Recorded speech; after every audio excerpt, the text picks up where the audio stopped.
వి gold trusted gold buyers మీరు తాకట్టు పెట్టిన బంగారాన్ని విడిపించి ఈ రోజు ఉన్న మార్కెట్ ధరకు కొనబడును.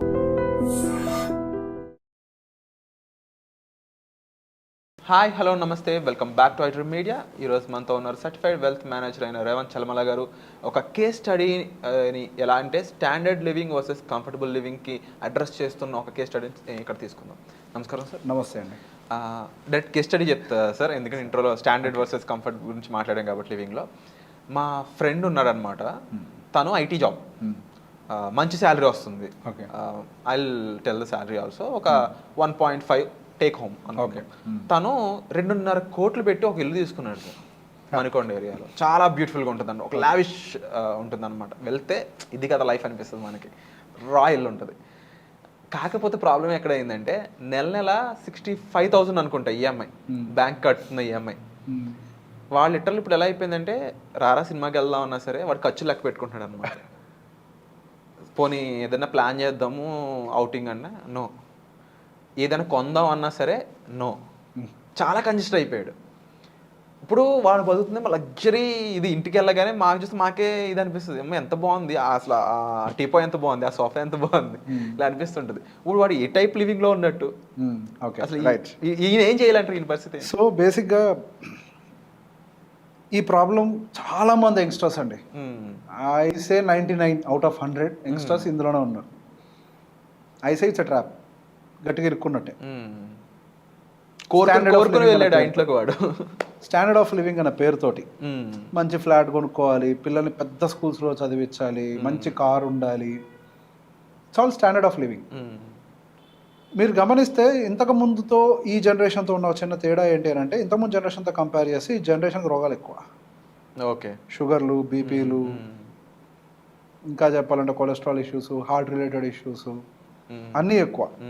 ఇవన్నిటికీ అసలు మేజర్ కారణం ఏంటి అని అంటే, నేను ఎవరైనా అడిగితే కామన్గా చెప్పే ఫుడ్ హ్యాబిట్స్ అని అంటారు. స్టాండర్డ్ ఆఫ్ లివింగ్ కారణం, మనం బ్రతికే విధానం. స్టాండర్డ్ ఆఫ్ లివింగ్ కారణం. ఆ స్టాండర్డ్ ఆఫ్ లివింగ్ అంటే ఏంటో నేను చెప్తాను ఇప్పుడు. సో కాల్డ్ మంచిది మెయింటైన్ చేయాలన్న పేరుతోటి మీరు పెట్టుకున్న ఒక కమిట్మెంట్ వల్ల మీరు అనుకున్నది ఏది కూడా లైఫ్లో కంఫర్టబుల్గా చేయలేరు. పొరపాటున ఒక ఆఫీస్లో ఏదైనా ఇష్యూ ఉండి ఒక జాబ్ చేంజ్ అవ్వాలన్నా కానీ పొరపాటున ఇప్పుడు నేను జాబ్ చేంజ్ అయ్యే గ్యాప్ ఒక 2 నెలలు గ్యాప్ వస్తే నేను ఈఎంఐ కట్టలేమన్న భయంతో అక్కడ ప్రెషర్ ఉన్నా, సమస్య ఉన్నా అక్కడ నుంచి బయటకు అడుగు పెట్టకుండా అక్కడే ఉండిపోతారు. మీరు ఏదన్నా మీ కోర్సును అప్గ్రేడ్ చేసుకొని నెక్స్ట్ లెవెల్కి వెళ్ళాలి అని అంటే ఒక గ్యాప్ తీసుకోవాల్సి వస్తుంది. ఆ గ్యాప్ తీసుకోవాలి అంటే ఈఎంఐ మీకు అడ్డు వస్తుంది. కాబట్టి ఈఎంఐ కానీ, స్టాండర్డ్ ఆఫ్ లివింగ్ కానీ, మీ ఎక్స్పెన్సెస్ అంటే స్టాండర్డ్ ఆఫ్ లివింగ్ ఎక్స్పెన్సెస్ కానీ ఇవన్నీ అడ్డొస్తుంటాయి. కాబట్టి మీరు అన్నెసరీ స్ట్రెస్ని బిల్డ్ చేసుకుంటూ డబుల్ జాబ్ చేయడానికి కూడా ప్రిపేర్ అయిపోతూ ఉంటారు. సో బేసిక్గా unnecessary stress is the reason for every problem. It's a reason for relationships also. Relationships పాడవడానికి కూడా ప్రాబ్లం ఏంటి అని అంటే స్ట్రెస్. ఇంటికి వస్తే ప్రశాంతంగా మాట్లాడలేం, ఇంటికి వస్తే ప్రశాంతంగా పిల్లలతో స్పెండ్ చేయలేం, ఇంటికి అసలు ప్రశాంతంగానే రాము. ఇంటికి వచ్చి నిద్రపోయే టైంలో కూడా ఒక బాస్ ఫోన్ చేస్తాడు. Every time we will carry stress. ఇదే లైఫ్? నాకు తెలియదు మరి ఇదేనా లైఫ్ అంటే. ప్రతిరోజు స్ట్రెస్తో నిద్రపోవటం మన జీవితం. ఎవరి కోసం చేస్తున్నాం తెలుసా? ఎవరికో ప్రూవ్ చేయడం కోసం చేస్తున్నాం. ఇది దరిద్రం అంటే. సొసైటీ అని పెట్టుకుందాం. దరిద్రం అంటే ఏంటో తెలుసా? అందరు దరిద్ర దేవత అంటారు కదా, అదే నీ పక్కన చుట్టుపక్కల తిరుగుతుంటది. అది అదేదో సినిమాలో అంటారు కదా, శత్రువులు ఎక్కడ ఉండరు. అలానే దరిద్రం ఎక్కడ ఉంటుంది అని అంటే సొసైటీలో మన చుట్టూనే తిరుగుతుంటది. సో కాల్డ్ స్టేటస్ అనే పేరుతో peer pressure, peer comparison students లోనే కాదు, ముఖ్యంగా పెద్దోళ్ళలో ఉంటుందనడానికి ఇది ఒక పెద్ద ఎగ్జాంపుల్. అసలు పెద్దోళ్ళు పుష్ చేస్తున్నారు పిల్లల్ని ఇందులోకి. మీకు అర్థం కాని విషయం ఏంటి అని అంటే, పిల్లలు కాదు ఇందులోకి దిగేది, పెద్దోళ్ళు వాళ్ళ పిల్లల్ని పుష్ చేస్తున్నారు. మీకంతటా మీరే మీ పిల్లల ఆరోగ్యాన్ని, మీ పిల్లల భవిష్యత్తుని మీకు తెలియకుండా పాడు చేస్తున్నారు. ఒక పాయింట్ రేవంత్ గారు, standard of living versus comfortable living కొంచెం ఎలాబరేట్ చేస్తారా? Yes, right, perfect question. So standard of living, నాకు ఇల్లు కావాలి, పెద్దది సొంతది ఉండాలి, పెద్ద కారు కావాలి, దానికోసం ఈఎంఐలు ఉన్నాయి, ఏమున్నాయి డజంట్ మ్యాటర్. దానికోసం ఎంత స్ట్రెస్ తీసుకుంటాను, ఎట్లా చేస్తాను నాకు డజంట్ మ్యాటర్. కంఫర్టబుల్ లివింగ్, నాకు సొంత ఇల్లు అవసరం లేదు. ఇప్పుడు మీరు 2.5 కోట్లు పెట్టి ఇల్లు కొన్నారు, నేను అదే ఇంటికి వచ్చి రెంట్ కొంటా, గట్టిగా 30,000 రెంట్ ఇస్తా, నువ్వు 60,000 కట్టు, నేను 30,000 ఇస్తా రెంట్. నువ్వు పెద్ద కారులో తిరుగు, నేను అదే కార్ని క్యాబ్ కింద బుక్ చేసుకుంటా, నువ్వు నెలకేం 25,000 ఈఎంఐ కడతావు, నేను నెల మొత్తానికి 2500 వాడికి క్యాబ్ డ్రైవర్కి పే చేస్తా. You will enjoy everything. కానీ జనాలకు చూపించడానికి కాదు, నువ్వు అనుభవించడానికి. ఇప్పుడు రెంట్కు తీసుకుంటే అవతల నీకు చప్పట్లు కొట్టడేమో, కానీ నువ్వు అనుభవిస్తున్నావు, కంఫర్టబుల్ గా ఉంటున్నావు. నీకు అక్కడ ఏముంది, ఈఎంఐ బడ్డన్ లేదు, కారు ప్రాబ్లం లేదు, డ్రైవింగ్ కూడా నువ్వు చేయని అవసరం లేదు, ఈ ట్రాఫిక్లో నువ్వు ఇబ్బందులు పడాల్సిన అవసరం లేదు. So even schooling point of వ్యూలో కూడా నువ్వు ఏదో standard of living standard of school కంటే కూడా నీకు ఏది రిక్వైర్డ్, మీ పిల్లలకి ఏది సూటబుల్, నీకు ఇంటికి తగ్గట్లు ఏది ఉంది, ఇవన్నీ చూసుకుని పెట్టుకుంటావు. నీ బడ్జెట్ నీ లిమిటేషన్లో ఉంటుంది. ఇక్కడ అవతల స్టాండర్డ్ ఆఫ్ లివింగ్ పేరుతో అవతల ఏం చేస్తాడు, ఈఎంఐలు కట్టుకుంటూ పోతాడు. కంఫర్టబుల్ లివింగ్ ఉన్నవాడు ఏం చేస్తాడు, ఆ ఈఎంఐ డబ్బుల్ని ఎస్ఐపిలో అక్కడెక్కడ ఇన్వెస్ట్ చేసుకుంటూ వెల్త్ని క్రియేట్ చేస్తుంటాడు. వీడికి ఉద్యోగం పోతే పీకల మీదకి వస్తుంది, వీడికి ఉద్యోగం పోతే వీడి దగ్గర ఉన్న సేవింగ్స్ వాడిని కాపాడుతుంటాయి. వీడు ఉద్యోగాన్ని కట్టడం కోసం పనిచేస్తాడు, వీడి ఉద్యోగాన్ని ప్యాషన్తో చేస్తాడు. ప్యాషన్తో చేసేవాడికి స్ట్రెస్ ఉండదు, ప్రెషర్తో చేసేవాడికి, కమిట్మెంట్ కోసం చేసేవాడికి, ఈఎంఐలు కట్టడం కోసం చేసేవాడికి నిరంతరం స్ట్రెస్సే ఉంటుంది. వాడు ఎట్లా బాగుంటాడు, వాడి లైఫ్ ఎట్లా కంఫర్టబుల్గా ఉంటుంది, అసలు ఎట్లా కాపురం చేస్తాడు. ఇప్పుడు అన్ని ప్రాబ్లమ్స్కి కారణం ఏంటి అని అంటే స్టాండర్డ్ ఆఫ్ లివింగ్ వల్ల క్రియేట్ అయ్యే స్ట్రెస్సే, ఫుడ్ కాదు. ఇప్పుడు ఆ స్టాండర్డ్ ఆఫ్ లివింగ్ అనేది మేము పెట్టుకోకపోయి ఉంటే కంఫర్టబుల్గా ఇంట్లో ఉంటారు, చాలా టైం కేటాయిస్తారు, ఫ్యామిలీతో ఉంటారు, నవ్వు అన్ని సమస్యలకు పరిష్కారం అని అంటారు, it's good for your health అని అంటారు. నేను నవ్వుకునే టైం ఉందా, నువ్వు నవ్వే లోపల నీ మేనేజర్ గుర్తొస్తాడు నీకు. సొసైటీలో స్టేటస్ అనే ఒక సింబల్ లేదంటే ఒక పేరు మెంటల్ పీస్ని దూరం చేస్తుంది అనడానికి ఇది ఒక బిగ్ ఎగ్జాంపుల్ లాగా అనిపిస్తుంది. ఎగ్జాక్ట్లీ. అండ్ ఇందులో నేను ఇంకొక కేస్ స్టడీ లాగా చెప్తాను సార్. అంటే మోస్ట్ ఆఫ్ ది యూత్ కానీ నా ఫ్రెండ్స్లో కానీ ఎక్కువ కార్ పిచ్చి ఉన్న వాళ్ళు ఉన్నారనమాట. కంపల్సరీ కార్ కావాలి. ఇంట్రెస్ట్ రేట్ చూస్తే మీకు తెలిసిందే 14-15% కార్కి. వీళ్ళకి ఏం చెప్తారు మీరు ఇచ్చే? సో మనం ఎఫర్ట్ చేయగలిగింది ఏదైనా చేయొచ్చు అని కాదను. మనకు డ్రైవ్ చేయాలనిపిస్తుందా, అనుభవించండి, నేను కాదని అనట్లేదు. ఎమోషనల్ చూపించడం కోసం చేస్తున్నారా, కన్సిడర్ యు ఆర్ గాన్. ఇప్పుడు మీ కంఫర్ట్ కోసం చేసుకునే ఏ పనైనా మీకు సాటిస్ఫాక్షన్ ఇస్తుంది, కాకపోతే చూపించడం కోసం చేయదు. నెంబర్ 2, అది మనం ఎఫర్ట్ చేయగలుగుతామా లేదా. ఇక్కడ ఏమవుతుంది అని అంటే ఎఫర్ట్ చేయగలగటం అని అంటే మన జేబులో క్రెడిట్ కార్డు ఉంది అని అంటే మనం 2 లక్షల ప్రోడక్ట్ ఏదైనా ఎఫర్ట్ చేయగలుగుతాం అని అనుకుంటాం. అది మీ డబ్బులా కాదు, అది అప్పు కదా. అవును, మీరు ఎఫర్ట్ చేయలేరు కదా. కారు విషయంలో కూడా అంతే. కార్ కొనుక్కోవాలి, కార్ లోన్లోనే కొనుక్కోవాలి, కానీ ఆ కార్ కొనేంత డబ్బులు మీ దగ్గర పెట్టుకొని లోన్ పెట్టాలి. ఒకవేళ మీరు లోన్ కట్టలేకపోతే మీ దగ్గర ఉన్న డబ్బులతో ఆ లోన్ తీర్చేయగలగాలి. కారు కొనుక్కునే స్తోమత అంటే ఏంటి, అది కదా. ఒకప్పుడు ఏ పని చేసినా కానీ మన దగ్గర ఉన్న దాంతో చేయాలనేవాళ్ళు. ఇప్పుడు ఏ పని చేసినా కానీ అప్పు తీసుకోవడమే చేయాలంటున్నారు. రీసెంట్గా మాకు ఒక ఫ్రెండ్ చెప్పాడు, మా ఫ్రెండే సాఫ్ట్వేర్ ఇంజనీర్కి అప్పు లేకపోతే అసలు వాడు సాఫ్ట్వేర్ ఇంజనీరే కాదంట. ఇలా కూడా డిస్క్రైబ్ చేస్తారు సార్, ఇలా కూడా డిస్క్రైబ్. నువ్వు అప్పు చేయి, ఇల్లు కూడా ఏమైనా కూడా నీకు అప్పు ఉండాల్సిందే. అసలు ఇదేంటి, ఒకప్పుడు ఇంతకుముందు చాలా కంఫర్టబుల్గా ప్రశాంతంగా, ఈవెన్ ఎందుకు ఊళ్ళోకి వెళ్తే 5,000 రూపాయలు ఉంటే హ్యాపీగా బతికేస్తారు. ఎందుకు, వాళ్ళ దగ్గర అప్పు ఉండదు. 5,000 రూపాయలు ఎట్లా సంపాదించవచ్చు కదా.